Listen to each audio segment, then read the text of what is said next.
Algumas pessoas nascem com marcas misteriosas no corpo, cicatrizes, manchas, pequenos traços que parecem não ter razão de existir. Mas e se eu te dissesse que, em muitos casos, essas marcas coincidem com ferimentos fatais de pessoas que viveram antes delas? Coincidência? Ou prova de algo muito maior? Cientistas chamam de simples anomalias genéticas, mas há crianças em todo o mundo que, junto dessas marcas, trazem lembranças detalhadas de outras vidas, nomes, lugares e até traumas que jamais poderiam conhecer. Histórias tão precisas que desafiam qualquer explicação lógica. Hoje, vamos mergulhar em um dos mistérios mais perturbadores já documentados: o enigma das marcas de nascimento que parecem atravessar o tempo e reaparecer em novos corpos. Seriam elas apenas sinais da pele ou cicatrizes deixadas por vidas que se recusam a ser esquecidas?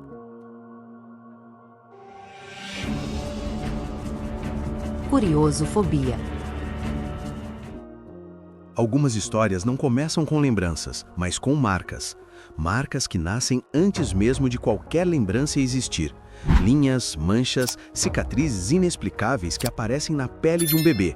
E que parecem contar uma história antiga, como se o corpo trouxesse algo que a mente ainda não recorda. Durante décadas, a medicina tratou essas marcas como simples curiosidades genéticas.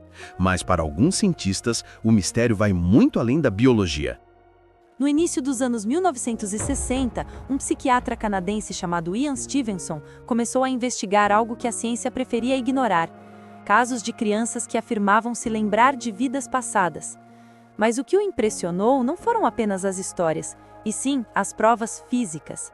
Essas crianças nasciam com marcas de nascença que coincidiam com precisão assustadora aos ferimentos fatais das pessoas que diziam ter sido em outra vida. Imagine ouvir uma criança de 3 anos dizer: "Aqui foi onde levei o tiro", e ver exatamente naquele ponto uma cicatriz, uma mancha, uma marca que o corpo dela não poderia ter adquirido de outra forma. Stevenson documentou centenas desses casos em países como Índia, Sri Lanka e Líbano. E quanto mais ele investigava, mais as coincidências pareciam se tornar evidências. Um dos casos mais enigmáticos aconteceu em uma vila do norte da Índia. Um garoto chamado Ravi Shankar nasceu com 2 marcas circulares no peito, lado a lado, uma mais escura, outra mais clara.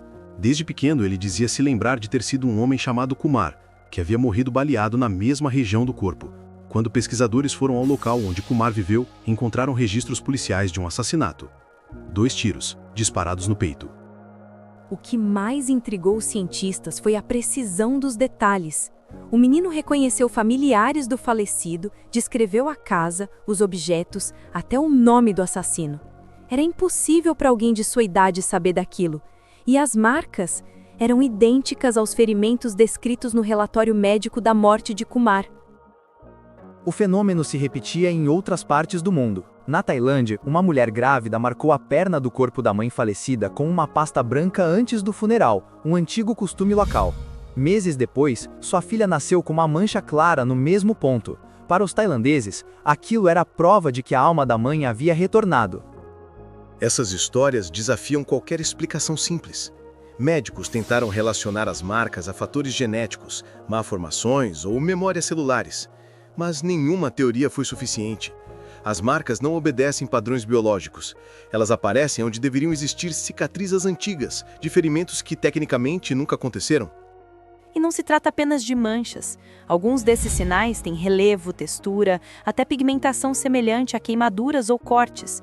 É como se a pele guardasse um registro de algo que transcende a vida atual, numa memória física, gravada em um corpo novo. Stevenson chamou isso de marcas reencarnatórias, e sua pesquisa foi recebida com desconfiança por boa parte da comunidade científica. Mas ele insistiu. Catalogou mais de 2.500 casos, fotografou, entrevistou famílias e, em muitos deles, comprovou a existência real das pessoas que as crianças diziam ter sido. Ao longo dos anos, os relatos começaram a surgir em todos os continentes. Nos Estados Unidos, uma garota de 5 anos afirmava lembrar de ter morrido em um incêndio e possuía uma mancha escura no braço no mesmo formato de uma queimadura antiga. Em outro caso, um menino no Líbano tinha uma cicatriz em forma de corte no pescoço e dizia ter sido um homem que morrera degolado em uma vila próxima. Esses casos parecem se conectar por um padrão inquietante. A lembrança vem primeiro, a marca confirma depois. É como se a consciência, ao renascer, trouxesse junto o trauma físico da morte anterior. E quanto mais casos apareciam, mais a dúvida crescia. Se as marcas são heranças do corpo, por que aparecem exatamente onde vidas anteriores terminaram? Seria coincidência?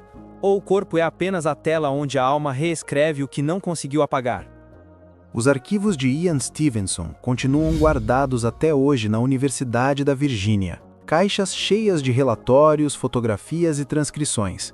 Testemunhos de que, talvez, a pele saiba o que a memória esqueceu. E é nesse ponto que o mistério das marcas de nascimento se torna um enigma que desafia tanto a ciência quanto a fé.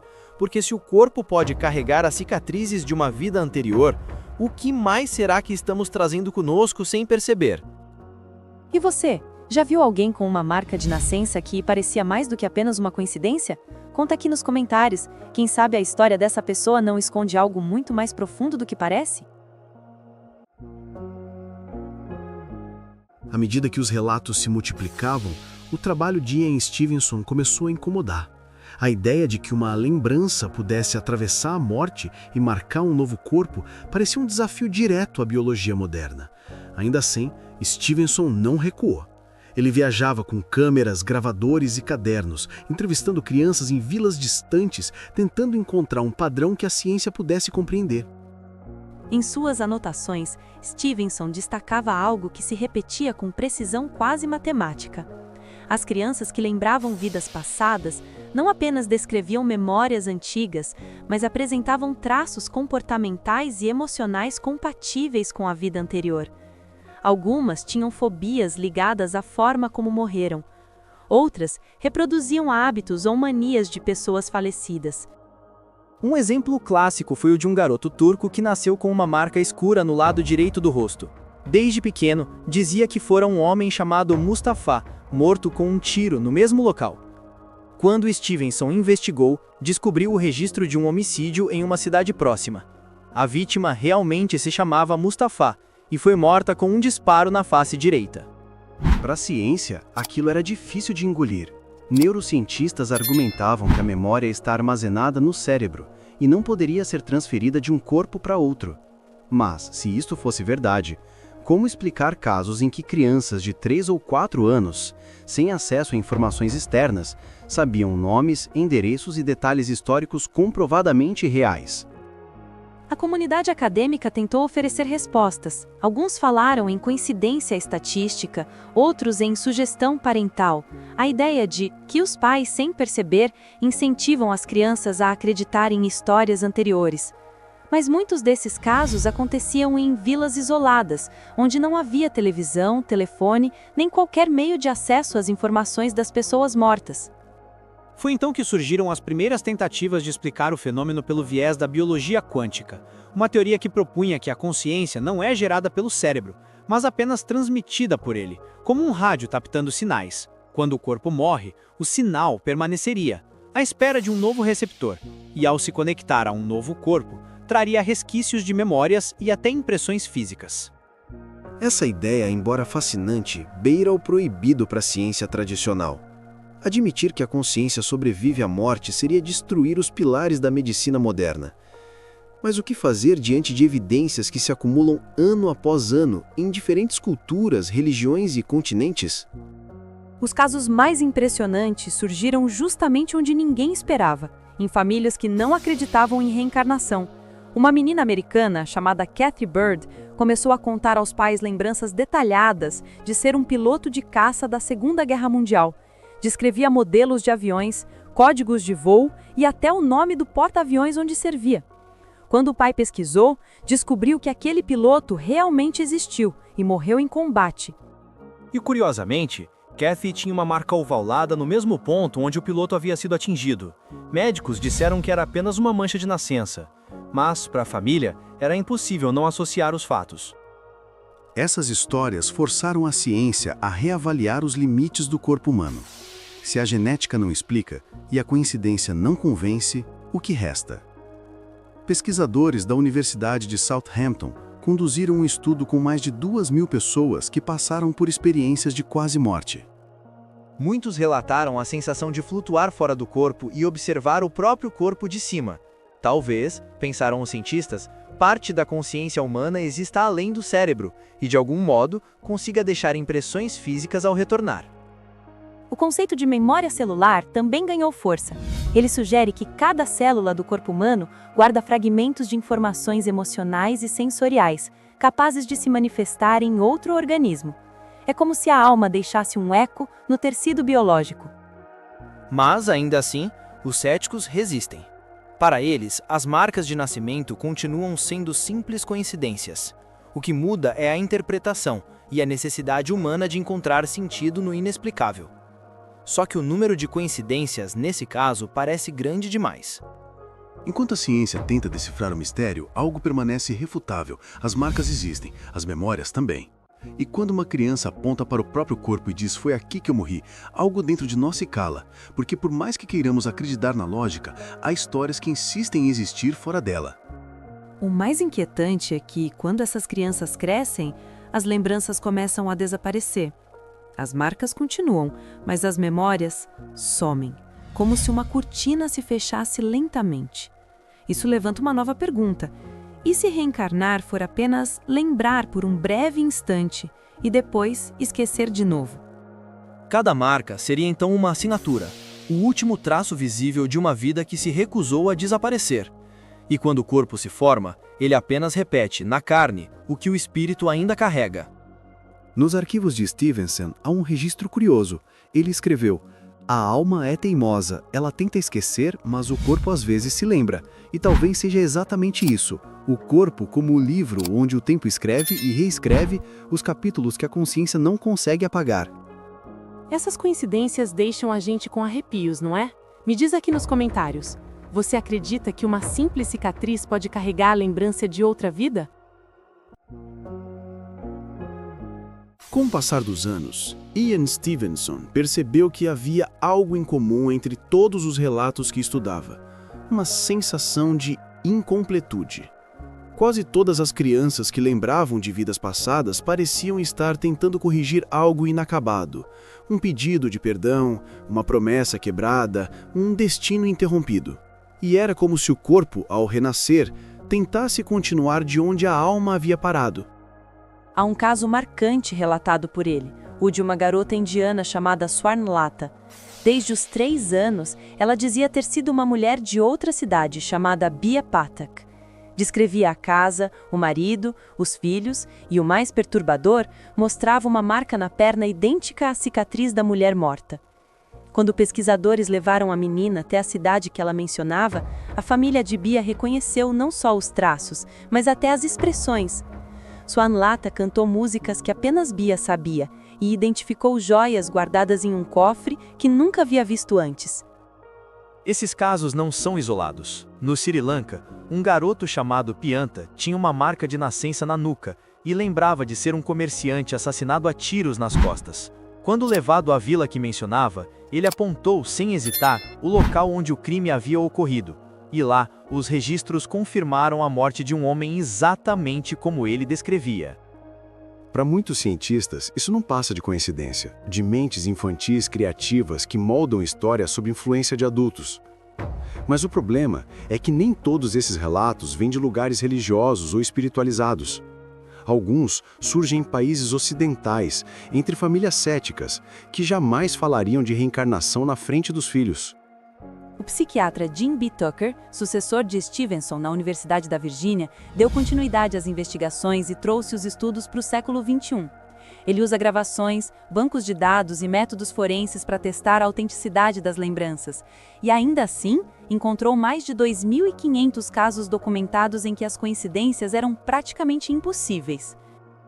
E quando analisou os corpos dessas crianças, Tucker percebeu um detalhe perturbador. As marcas de nascimento pareciam estar sempre ligadas à forma de morte da vida anterior. ferimentos por faca, tiros, queimaduras, tudo reaparecendo como manchas, cicatrizes, deformidades ou pequenas assimetrias na pele. A questão então deixou de ser "isso acontece" e passou a ser "por que acontece?". Será que existe algo no processo da morte que imprime uma informação no que ainda está por nascer? Os hindus chamam isso de karma físico, uma memória espiritual que não se apaga. A ciência, por outro lado, tenta buscar explicações mais concretas. Talvez as marcas sejam ecos genéticos, memórias herdadas que saltam gerações. Mas nem tudo pode ser explicado pela genética. Há relatos de crianças que nasceram com marcas correspondentes a pessoas sem qualquer ligação familiar. E é aí que o mistério se aprofunda. Porque se não é herança, então de onde vem essa informação? Alguns cientistas começaram a especular sobre a ideia de campos de informação quântica, estruturas invisíveis que armazenam dados de todas as experiências humanas, como se o universo tivesse sua própria nuvem de memória. E ao nascer, certos corpos seriam mais sensíveis a captar fragmentos dessas lembranças. Essas teorias podem soar fantasiosas, mas o que realmente assusta é o que elas implicam. Se as marcas carregam histórias antigas, então o corpo humano é mais do que carne. É também um arquivo, um mapa onde cada mancha, cada cicatriz pode ser uma pista de quem já fomos. E talvez seja por isso que algumas pessoas sentem medos irracionais, de fogo, de água, de alturas, sem nunca terem vivido nada parecido. Talvez o corpo se lembre do que a mente apagou, e os pesadelos que nos assombram não sejam apenas fruto da imaginação, mas ecos de algo que aconteceu antes. No fundo, o que esses casos nos mostram é que a linha entre a vida e a morte pode ser muito mais fina do que pensamos. E se a morte for apenas uma mudança de roupa e as marcas no corpo as costuras visíveis dessa troca?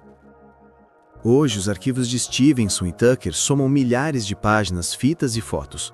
São crianças que lembraram demais, marcas que persistiram sem explicação e histórias que se repetem como se o tempo não tivesse avançado. E no fim, talvez o enigma das marcas de nascimento não precise ser resolvido. Talvez sua função não seja explicar, mas lembrar. Lembrar que a vida, de alguma forma, continua e que o corpo, esse pedaço de matéria que chamamos de nosso, pode ser apenas o palco onde velhas histórias voltam a ser contadas. Talvez cada marca conte uma história que ainda não terminamos de viver. E talvez, quando olhamos para elas, estejamos olhando para o rastro de nós mesmos, deixado em algum lugar entre o ontem e o agora. Porque, no fim das contas, ninguém realmente começa do zero. A carne pode ser nova, mas a alma, talvez só esteja de passagem, tentando lembrar o que o tempo insiste em fazer esquecer. E você acredita que essas marcas podem ser um vestígio de reencarnação ou apenas coincidências que o acaso insiste em repetir? Conta pra gente aqui nos comentários o que você acha dessa história e se já conheceu alguém com uma marca inexplicável. E se quiser continuar explorando os mistérios mais sombrios e intrigantes do mundo, inscreva-se agora no Curiosofobia e ative o sininho, porque o próximo mistério pode estar mais perto do que você imagina.